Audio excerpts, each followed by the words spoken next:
Selamat pagi, selamat siang, dan selamat malam kepada audiens yang mendengarkan video ini. Yang terhormat kepada Pak Jo Udowo, Sarjana Teknik Magister Hukum, selaku dosen pengampu mata kuliah analisis proses industri kimia. Di sini kami kelompok 3 akan menjelaskan tentang pembahasan kelompok kami, yaitu identifikasi bahaya dan analisis resiko boiler di PG Gempol Krep PTPN 10 Mojokerto. Namun sebelum itu, izinkan kami untuk memperkenalkan diri terlebih dahulu. Dari saya, Belinda Azhara, NIM 098. Kemudian ada saya, Ilyas Rabani Devanda dengan NIM 102.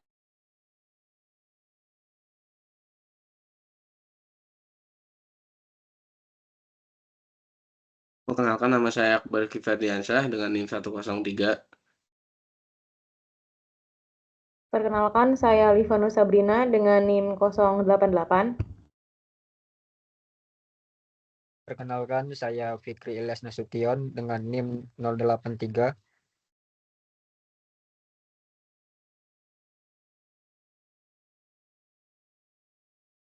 Baik, langsung saja kepada rekan saya, dipersilahkan. Oke, baik, terima kasih. Boleh di next.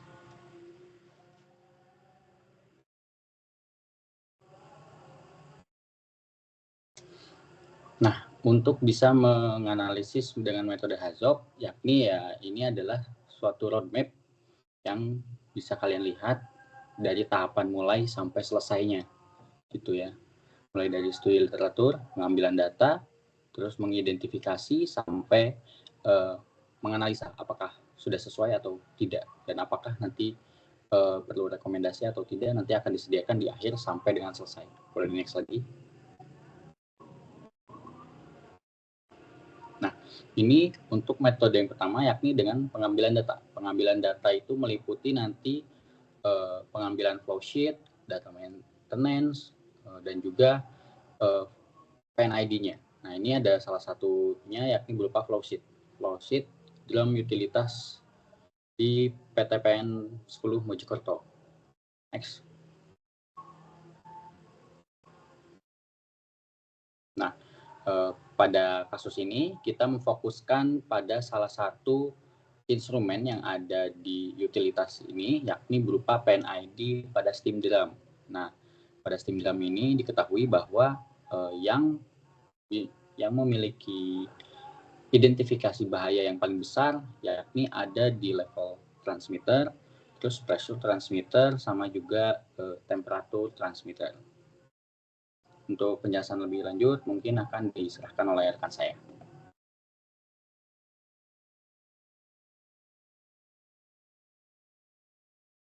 Baik, selanjutnya yakni pengambilan data, yaitu data maintenance. Itu dari alatnya itu ada pressure transmitter, ada flow element, dan instrumen drum. Nah, data maintenance ini diambil dalam kurun waktu 5 tahun. Untuk TTR sendiri merupakan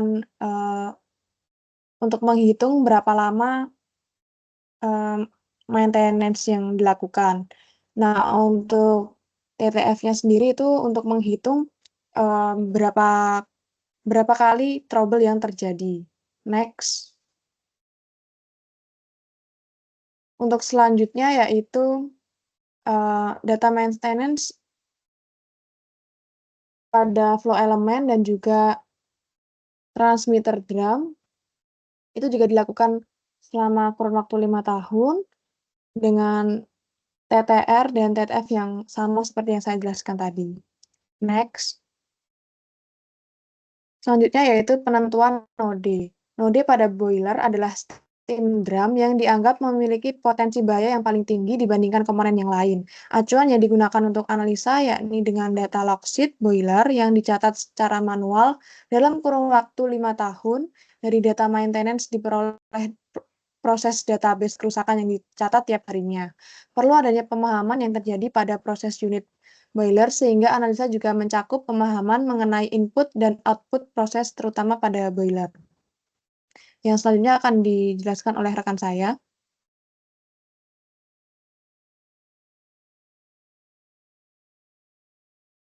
Baik, terima kasih.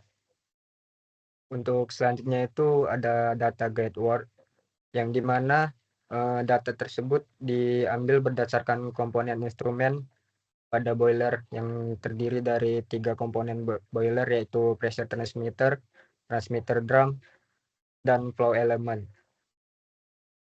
Datanya dapat dilihat pada tabel di layar untuk hasil dari studi kasus kami. Next. Selanjutnya itu ada cause. Untuk data ini ditentukan berdasarkan deviasi yang telah ditentukan sebelumnya, yang dimana itu penyebab dari cause dari deviasi pada sistem drum dikarenakan kegagalan komponen dalam beroperasi. Untuk hasil data pada studi kasus ini dapat dilihat pada tabel di layar.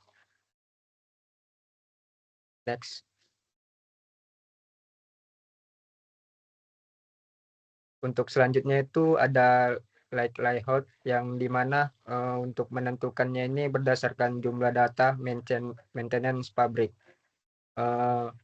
Dari kriteria likelihood ini berdasarkan standar Australia _NJS 4360 tahun 2004, dan klasifikasi kriteria likelihood diperoleh dari seberapa sering instrumen menyebabkan resiko kegagalan melalui data yang ada dan wawancara dengan operator. Data dari hasil studi kasus kami tertera pada layar, yaitu pada tabel tersebut. Untuk selanjutnya dapat dijelaskan oleh rekan saya.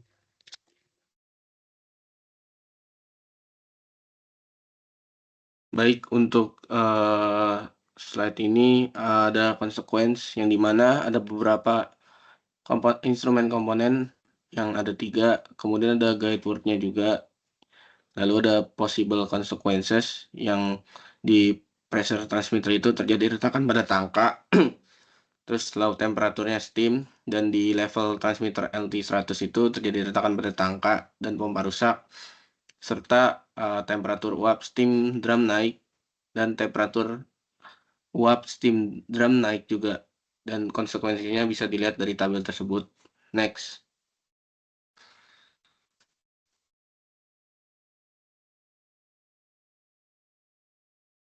Oke, untuk slide ini terdapat di analisis resiko, yang dimana datanya ini diambil dari likelihood yang sebelumnya yang dijelaskan oleh rekan saya itu. Dan di sini juga ada tanda merah di antara moderate dan major ini, dan biasanya ini sering terjadi si likelihood-nya sering terjadi, kemudian konsekuensinya itu hampir sering. Level transmitternya juga ini termasuk sering mengalami troubleshooting. Dan untuk yang diwarnai hijau ini, dia itu jarang mengalami trouble, tapi konsekuensinya itu masuk ke dalam moderate. Untuk slide selanjutnya akan dijelaskan oleh rekan saya.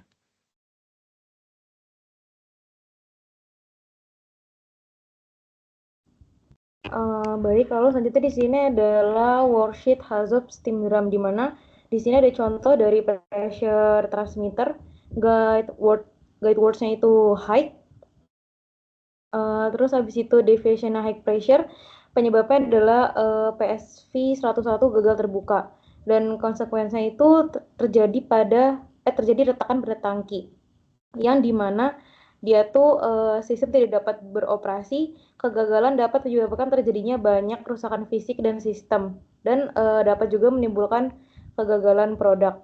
Dan ini tuh dia tuh resiko terjadi lebih dari 5 kali dalam 5 tahun. Makanya di risk matrixnya adalah extreme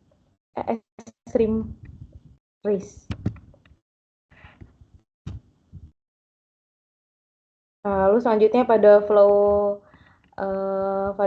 element itu dia pompa gagal atau memompa atau rusak.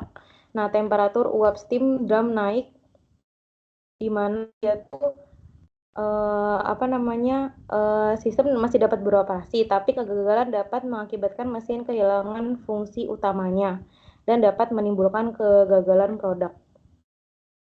di mana dia tuh risiko terjadinya tuh 2-3 kali dalam 5 tahun. Makanya dia masih termasuk dalam moderate risk.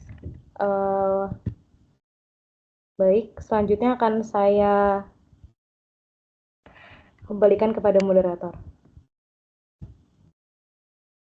Baik, terima kasih kepada teman-teman yang sudah menjelaskan. Semoga video ini sangat bermanfaat bagi kita semua. Kami ucapkan terima kasih. Wassalamualaikum warahmatullahi wabarakatuh.